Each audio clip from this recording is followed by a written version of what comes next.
Hello and welcome to the latest edition of the Talking City podcast with myself, Alex James, and City correspondent Tyro Marshall, basking in his new chair, in his new studio, all looking very swanky. It is, yeah, an impressive investment from the company. It's great to see, isn't it, that we're taking things so seriously and making these investments. It's a lovely studio to do a podcast in. Lovely plant in the corner, Talking City logo. So yeah, it's good to see, isn't it? I don't think the budget stretched to the decorative footballs. I don't know if they can see that No. on the screen, I think we're leaving those empty for the awards that will yes, soon be of flowing course. in. That's right. These tables don't have drinks on them either, which we'll have to No, sort that out is for next true. time. That Get your is orders true, in yeah. though. Thought we might have a little mini bar in the corner, but no such luck. On with the football, I guess. If we must. As we know, City not yet back in pre-season training. We're a little out from sort of 3 weeks out from the season, so we're just going to kind of have a little look today at how that 11 might look for the Wolves game on the opening Saturday evening of the campaign, and through that we can kind of talk the latest in transfers. And aptly enough, we'll start with the goalkeepers, which is where most of the transfer talk has been recently. Doesn't feel like you can be nailed on in saying who's going to start in goal for City at Wolves. No. I mean, when you're probably putting forward a suggestion of somebody who doesn't play for City at the moment, it kind of shows where you are. Yeah, I mean, this is one that's developed pretty quickly over kind of the weekend, really, and still feels like there's an awful lot of moving parts. And yeah, it's a bit of a stretch. I mean, I wrote a piece a couple of weeks ago saying that I was surprised City weren't looking at Trafford and maybe bringing him back. And I was going to say it turns out they were, but maybe they just read that and thought he's onto something there. The recruitment we've lauded at the Etihad is actually reliant on that's it. On your journalism. Hugo Viana, good. Tyro Marshall, great. Is maybe what they've done and thought, James Trafford, yeah, we've heard of him. Let's have a look. But I mean, for starters, it just makes so much sense. I was speaking to someone yesterday, and it ticks so many boxes in that City have got 3 goalkeepers who, come the start of the season, will be 32 or over. They've got 2 who are entering the last year of their contract and probably aren't going to sign a new contract. They've got 4 too many foreign players in their squad for the Champions League, and probably not enough homegrown players, given a lot of the players they're selling this year are in English. And by getting rid of one of Ederson and Ortega, probably Ederson, and bringing in Trafford, it just solves all of those problems, doesn't it? It's a 22-year-old goalkeeper who gets the chance to show he can be long-term number one, gets rid of a foreign player for the Champions League squad, brings in not just a homegrown player, but in the Premier League, it doesn't matter. You just need 8 homegrown players, basically, who were trained in England for 3 years before the age of 21 with UEFA Champions League squads. Again, it's 8 players, but 4 of those have to have been trained at City before the age of 21. And Trafford would obviously count towards that. Feels like it ticks a lot of boxes, but at the moment, I mean, Ederson in Galatasaray is certainly a live one, but City haven't had any bid at the moment. There's always a lot of talk in Turkey around transfer targets and things like that. They have a very active media, it's fair to say. There's certainly something in it, and there's an attraction to go into Turkey these days because of they're almost second to the Saudi Pro League, I think, in terms of these kind of transfers. They've got a really low tax rate for high earners, which is why Galatasaray pulled off Osimhen's signing on a permanent deal. Seen a lot more players go there because they can get the same kind of net salary for, it's easier for clubs to do, and they can get the same net salary for a lower gross salary. And Ederson flirted with going to Saudi Arabia last year. It kind of felt like he decided during the Club World Cup he was going to stay, but I feel like he wants a new challenge, which he considered last year. I think City are probably open. Guardiola's open to changing things in goal, and if he goes, Trafford's kind of the obvious one. And I think Trafford's now City are interested. Trafford always wanted to leave Burnley this summer. Newcastle were in for him last year. Newcastle are in for him again this year. Done the story this morning. They've had at least 2 bids rejected. Since City have come on the scene, I think he's very much decided he wants to go to City. So he was due to go. Burnley had a training camp in Portugal last week, and it was a bit unclear whether he'd gone or not. And then he put something on Instagram which kind of showed that he hadn't gone. But by all accounts, he was very much due to go and pulled out very, very late on. And I wonder if he pulled out late on when City maybe showed their hand, and he's kind of decided that he wants the chance to come back to City. But as I say, I think City are waiting to see if anything develops with Ederson. Burnley haven't got forever to wait. I think, I mentioned that piece this morning. They don't want Ortega. I think they were offered Dubravka by Newcastle as well and don't want him. They kind of want a clean sale and then assess the goalkeeper market. But to do that, they need to sell Trafford within the next week or two, probably, because like you say, the season starts in 3 and a bit weeks now. So the clock is ticking. And in that story this morning, I mentioned that City have got basically a matching clause, I suppose you'd call it, that if Newcastle have a bid accepted, Burnley have to tell City, and City have got 3 days to match it. So, Newcastle could come in and have an offer accepted, and then it kind of puts the onus on City as to whether they want to take the risk and risk having 4 goalkeepers, risk having to find a very late notice buyer for Ederson and Ortega. So, like I say, a lot of moving parts in it, but probably feels more likely to happen than not at the moment, I would say, just about. And purely, it's one of those transfers, like, it's just, there's so much common sense in it, I think. And there's probably no guarantee Trafford's going to make it at City, but he doesn't lack for confidence. He clearly wants the chance to show he can be City's number one. He had an excellent season last year. Going to Burnley and playing games has helped him. He did get dropped in his first season at Burnley in the Premier League, but I think the feeling was that it was just a bit too much too soon, and maybe that kind of benefited him. He was in the England squad in June. He's probably going to be challenging Jordan Pickford pretty soon to be number one. And certainly if he gets to move to City, he is. And in a way, it feels like it's kind of no lose for City. They get a year. I would say so. Other than possibly the price, if it is up to 40 million, that's a lot to pay. I mean, I know they sold him to Burnley for 17, 19 million with add-ons, I think, which I'm guessing a lot of them have probably been hit. But again, I feel like I get the impression that they could get him for under that 40 million. And even if he has a season at City and doesn't quite make the grade, I think they'd still probably sell him in a year for a decent fee to another Premier League club. But I think there's a good chance he does make it. I think there's a real belief in his ability. He knows what City want from goalkeepers. He's got a really good relationship with Xabi Mancisador, the goalkeeping coach. So I think it ticks a lot of boxes. Yeah, as you say, he knows what City want. He's come through City's system. I think he started off as a midfielder when he sort of first came through at Carlisle. So he's probably better with his feet than the average goalkeeper having started outfield. And is he 22? Yeah. So you could potentially be looking at 5, 6, 7, 8, 9, 10 years of your goalkeeper. And if you put 40 million across that length of time, it suddenly doesn't seem too bad. I think, like you say, I think the only concerns with Burnley in the Premier League were kind of dealing with crosses, that element of his game. But as you say, he doesn't lack for confidence. He reminds me a little bit of Joe Hart, actually, in that that scenario, in terms of he's a young goalkeeper who's confident and sort of ready to show what he can do, which is a little bit what Joe Hart was like when he came through. And I'm sure there were plenty of people at City and elsewhere thinking this is a bit of a risk giving this to Joe Hart, and it turned out pretty well. Did turn out pretty well. I mean, Joe Hart's got a lot to answer for, because all of these young English goalkeepers, Joe Hart was a great goalkeeper for City, but clearly mad as well. Like, you look at his penalty antics against Pirlo and in England, Italy. He was mad as a box of frogs, basically, wasn't he? He was that kind of young English goalkeeper who was incredibly confident, incredibly good at a young age, but also kind of manically intense and just a bit out there in a way, and not lacking for confidence.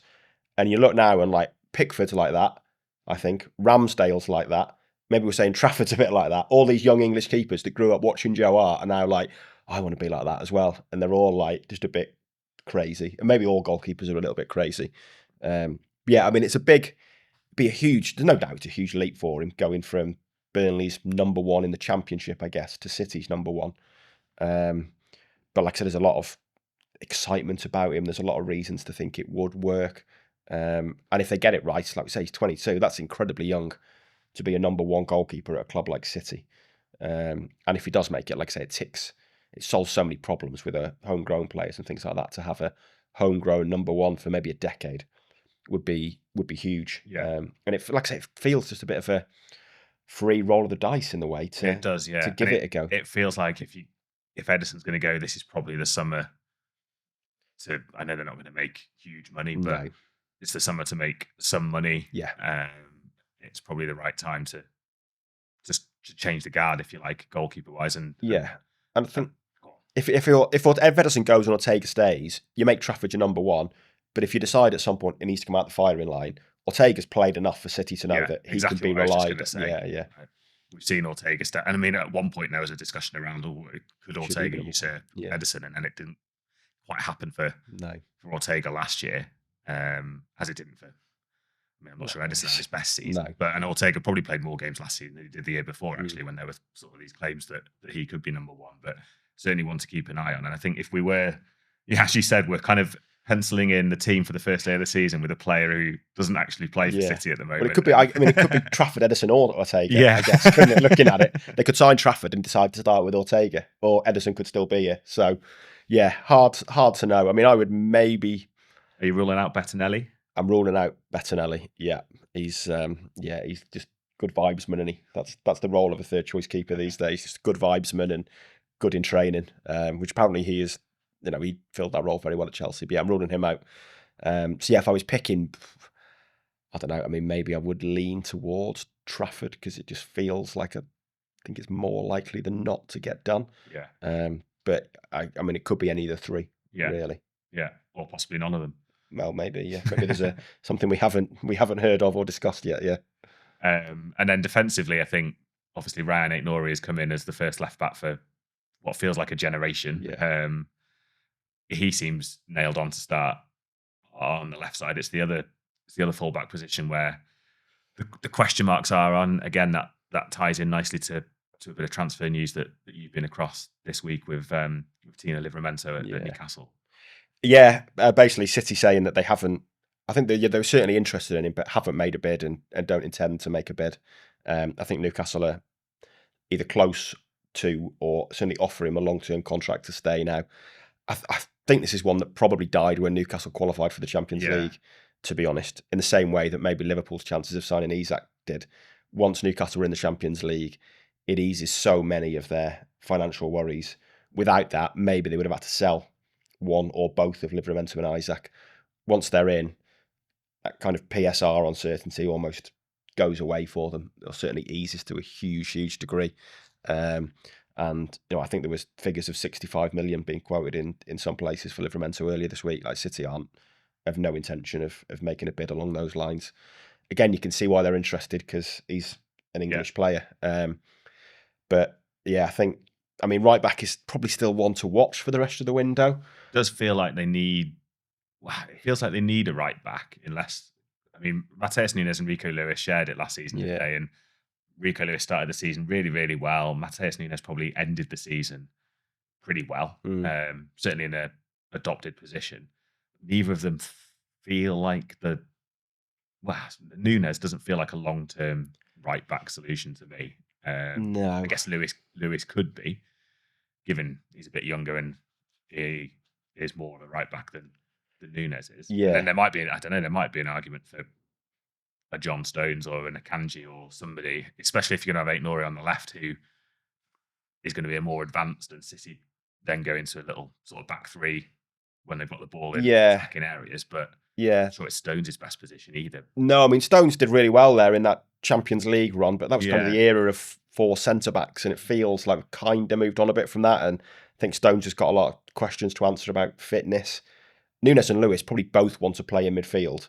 Yet I don't think either are ever going to play in midfield for City, to be honest. Like we say, Nunes has done okay.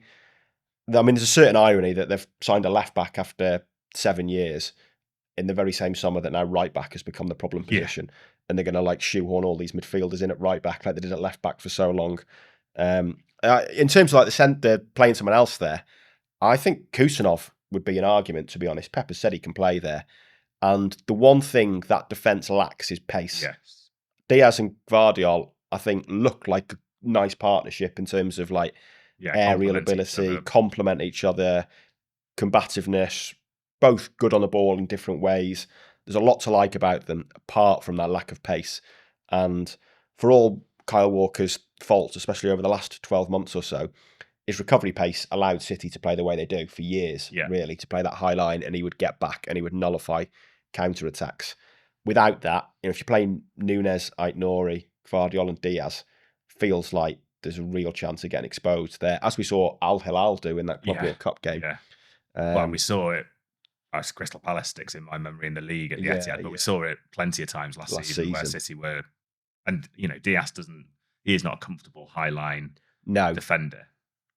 So that could be a viable option. Again, it just feels brave or a bit of a gamble in putting in Kusanov at a young age with. It's a bit square pegs round holes still, isn't not quite his best position in the Premier League, but they signed him for, they paid whatever 30 million for him, didn't they? And they signed him for a reason. They did. Yeah. And like I say, his pace feels like it's probably going to get in games this year, because I think that is the big concern defensively, that and they will and get Aki, exposed. Aki isn't really a right back, but neither of those offer that solution either, do they? No. And both have had fitness issues and there's question marks about their long term. Yeah, I think so. I think Stones, Akanji and Aki, you're probably looking at least one, if not two, going next summer, maybe. You've obviously got Kusanov and Reece, who might develop as like a long-term centre-back options, but right back's certainly the one to watch. And it does feel like they kind of need a quick right back. I know he looks a really good player. Yes. But I don't know how quick he is. I don't get the impression that he's rapid. So I think there's definitely a possibility that they will get caught out a bit there. Yeah, right back, it feels like the goalkeeper at the moment, in that we mentioned 7 or 8 players there. Yeah. Who all play for City, but neither of them we would hang our hat on starting at Wolves. No, I think you could pick 3 of the 4 defenders, and then it's Nunes, Lewis, Kusanov or Stones, or maybe even Akanji. Maybe it's one of 5. Yeah. I would think Nunes. I would lean quite strongly towards Nunes, I think, starting at right back at Wolves, but I wouldn't be shocked if it wasn't him and it was one of the 4 or 5 others who mentioned there. Yeah. Whereas I would be shocked if it wasn't Diaz and Guardiola, and I would be shocked if it wasn't Aït-Nouri. Yes. Yeah. Those 3 feel nailed on, don't they? And obviously Rodri is nailed on. Assuming he is fit, he's going to play 90% of the games. You would... I think so. It's match fitness against Wolves, isn't it? Yeah. And he came off with that knock in the last game of the Club World Cup, and obviously there's been no press since for an update or anything. It didn't look or pre-season training. So we'll find out on Monday if he's back or not. It didn't look a major issue, did it? He walked off the pitch perfectly fine. But you do find with these ACL injuries that it puts strains on other parts of your body, and you've not done the body of training, you pick up knocks. He started. Did he start once? Yeah, he started once. Then he was against Juventus. He started. Yeah, Juventus. I think he started. So if he has 3 weeks of training and starts against Palermo, and maybe he'll start at Wolves, but I wouldn't be hugely surprised if he was on the bench. But I guess it depends who else is available, because obviously Kovacic has been out and is probably not going to be available for the start of the season. Yeah, obviously Rodri is in the best 11. Whether he's in the first 11 come Wolves, you're right. Is Reinders is probably going to be the other midfielder going forward. Certainly looks like that at the moment. Partnership, I think. Yeah, they do. And the way sort of the Club World Cup, which is all we can really base it on since the new signings came in, he seems like the preferred option, didn't he? Certainly above Nico Gonzalez. Yeah, we've mentioned it a few times. Gonzalez is a funny one, really, in that it kind of passed me by until I looked the other day that he only even played in one of the 4 Club World Cup games. He was an unused sub in the other 3. The 60 minutes he played against Al Ain, I think. Yeah, I don't think Guardiola was hugely happy with that performance. I know they won 6-0, but I think a lot of those goals, I think it was only 2-0 when Gonzalez went off. Maybe there was a lot of late goals. 10 minutes later, it would have been 10. But there was a lot of late goals, wasn't there? Well, to get going. I think he was an unused sub for 3 of the last 7 Premier League games. Does feel like something's kind of happened there, whether Guardiola's lost faith in him or whether it's the classic case of a City player kind of disappearing from view for a bit and then comes back in the team. But I still feel like he's maybe one to keep an eye on during the rest of the window, just because I think one of Gonzalez or Gundogan has to go partly for this foreign player thing. Squad's too big. Guardiola would hate to have a player of Gonzalez or Gundogan's stature and leave them out of the Champions League squad. He talks all the time about the worst part of the job is to tell players they're not playing. And if he's got to tell 12 outfield players every week, 15 outfield players every week they're not playing, he's going to hate that. And if he has to tell someone of that stature, you're not even in the Champions League squad. Yeah, There's no yeah. chance you're playing in these 8 league games. He's going to hate that. So I think one of them has to go, really, for it to kind of work and make sense. And that the makeup of that midfield is going to be like there's so many options now Yeah. at the moment, obviously, because as we've said, the squad is bloated, and a lot of those three sort of the two central midfield players and the number 10 or whoever plays behind Haaland, that a lot of that will depend on who plays out wide as well. Yeah. Because if they go with a Savinho and a Doku, or a Cherki and a Doku as the wide players, maybe they'll put Bernardo Silva in the middle, or Gundogan. It's anyone's guess really, because I think if they go with out and out wingers, they probably will want an element of control in the middle with someone like Bernardo. Yeah, but this is why this is an interesting debate to have at the moment, because it feels like there's more uncertainty about City starting 11 or best 11 than there's been in years, really. Yeah. And it was interesting in the Club World Cup that Savinho and Doku, I think, started 3 of the 4 games together. I think, did Savinho play the most minutes of anyone? Yeah. And when they played, Bernardo played inside. So it feels like that's something that Pep is leaning towards. So Bernardo obviously captain as well. I know that doesn't guarantee a place in the 11. No, I mean, it doesn't guarantee he's going to start every week, but I think it probably guarantees he's going to start most weeks. I guess it's just where probably opposition dependent a little bit, but where because he can play, he can kind of do any of those.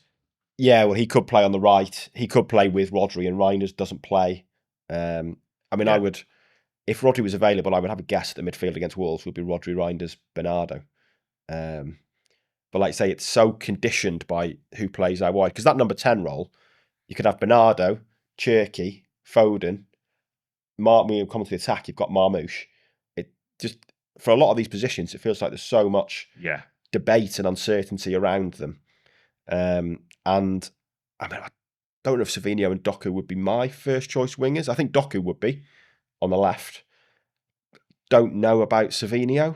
I think you'd want to get at least one of Foden and Cherki in the team, I think. And I would love to see Cherki. I'd love to see Foden at 10, but I don't know if that ship sailed. That seems a bit harsh, but I feel like it might have happened by now, if it was going to. Yeah, it felt 2 years ago like it was inevitable, didn't it? And obviously he had that difficult season last year. He looked pretty good in the Club World Cup. But again, as much as I think everyone said, he looked good in the Club World Cup, but he played less and less and less during the Club World Cup. He went from starting to coming on at half time, to coming on with half an hour to go, to coming on with 20 minutes to go, I think, which was like a strange sort of progression for someone who looked to be playing well and getting their kind of mojo back, when he spoke himself about how difficult last season was. It still feels like surely that is his position long term, but he kind of has to go and make it his own this year, I guess. And I don't know, Foden and Cherki were both on the bench against Al Hilal, obviously came on and combined for that goal. I think you'd want one of them in the starting 11, but I'm not necessarily sure they will be against Wolves, to be honest. Yeah, and then you've got Marmoush, you can obviously play there. Played on the left a fair bit as well. I actually quite like him in that position, but again, it changes the dynamic. The difference between Marmoush and Doku, huge, is significant. And Doku, I think you don't want. I feel like sometimes Doku is pigeonholed as someone who can come on and change the game in a way that means or leads some people to think, well, he shouldn't really be starting. He's the option we want off the bench. Yeah, and then obviously there's logic in that. But he does feel like the best of the out and out wingers. If you were looking to play with an out and out winger moving forward for the next 2-3 seasons, it's Doku who gets the nod there for me, I think. Yeah, this might be one of those things you clip up and comes back to make me look terrible in 12 months, but you wonder if Doku's at that point now where he might be about to explode and become genuinely world class. I thought he was really good in the Club World Cup, maybe with the exception of Al Hilal, probably didn't really influence that game, but I think the other games he looked really good. I think he ended last season in pretty reasonable form. The June internationals, he did really well. I think he tore Wales apart, didn't he, in that 4-3 game. And you just kind of sense that maybe something was clicking, because we see what he can do all the time, but there's so rarely an end product, and he can be hugely frustrating.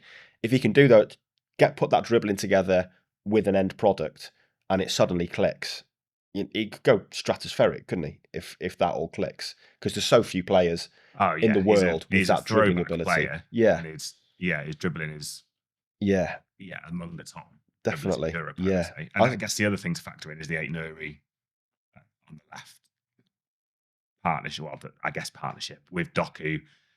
I don't know. Is that too? Will he get less defensively on that side because of those two playing together with their kind of instincts? Yeah. Will they occupy the similar spaces? I don't know.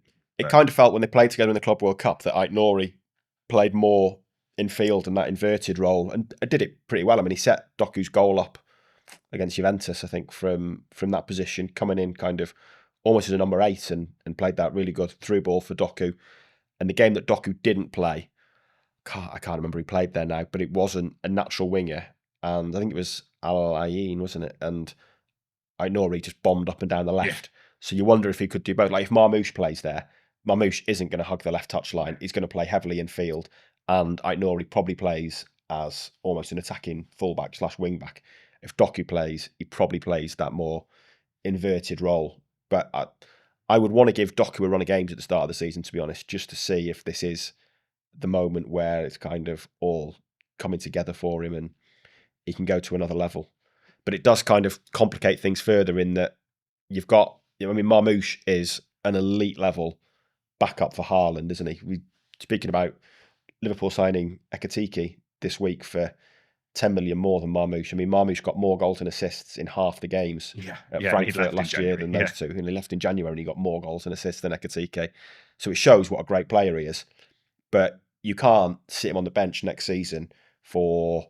If Haaland stayed fit the whole season, you can't sit Marmoush on the bench for 85% of the games and start him in the FA Cup and the Carabao Cup and against Burnley away and Burnley at home in the league and Sunderland home and Sunderland away. And maybe a couple of Champions League. Yeah, Champions League, like in Slovenia, once they've assured qualification or something like that. Like he's got to play more than that. So it's how you get him those minutes, either as a number 10 or on the left, because it kind of, it worked. With Alvarez, you kind of had that problem. Then De Bruyne got injured, played a lot of games there, did really well, went to Atletico. I think everyone thought that was a great deal for City, but arguably it's turning out to be a better deal for Atletico because he's gone to another level since he's there. It's so hard to find these backups. I mean, Tottenham had it with Kane for years, and obviously being a backup at City to Haaland is more attractive than being a backup at Tottenham to Kane, given the level they're competing at. But at the end of the day, Marmoush is still going to want to play in games. And if Haaland stays fit the entire season, kind of presents a different problem in that he's not going to be happy just playing like we say, the least important 15% of games of the season. So it's a way of finding ways to get him in the team. But there's so many options there that it is, I think going into the season, it's the hardest for years in terms of guessing what Guardiola's going to do and trying to work out what he's going to do. For previous seasons, we'd be guessing just the sort of 3 or 4 changes that would be made. Whereas now it feels like half the team is probably uncertain. As we said, we've got sort of 3 of the back 4. We've got Haaland and we've got Rodri. That's 5. Yeah. Of the best 11, if you like. Yeah. We're playing a Champions League final, those 5 will be playing. Yeah. You've probably got Reinders in there, but we're not basing that on a great amount so far. And we haven't really mentioned Gundogan. We haven't mentioned Kovacic. Oscar Bob. Really? Bob, yeah. Kovacic potentially would start, I guess, against Wolves if he was fit, given Rodri's sort of feeling his way back. Yeah. But he's unlikely to. He's probably less likely to start than Rodri. Where does he fit in going forward? I'm not sure he does. And we haven't even got to the new kids on the block either. And you won't find anyone who wants Claudio Echeverri to play more than I do. And Naipan as well. Yeah. That's why they've got to go out. I mean, I think Naipan was always going to go out on loan. Yeah. But Echeverri and Reece have got to go, really, because the pathway is completely blocked. And you've also got this foreign player thing that we keep coming back to, where that takes 2 of them out of the equation because they would be classed as foreign in Champions League squadrons. Premier League, they'd just be classed as under 21. But in the Champions League, they'd be classed as foreign players and have to be registered. So, I mean, they have to go out on loan, really. And there's so many players there that you look and you think, like Gundogan, Gonzalez, Bob, maybe a couple of the defenders. Like, where do they get minutes from? I mean, Bob's probably another debate in that this time last year, he was just about to become flavour of the month. He was going to absolutely tear it up in pre-season. Yeah. Felt like he was going to start the season. 12 months on, he's probably like 4th choice on the right.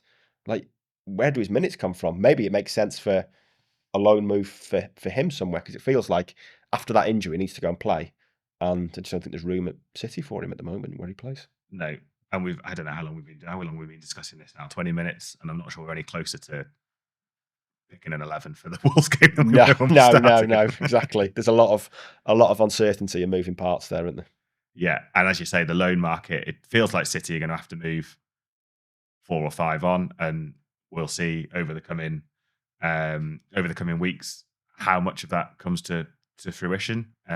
And we'll be across it all as usual, across all our usual channels, social media, and you can follow it online, of course. And we'll be back again soon. So thanks very much for watching and for listening.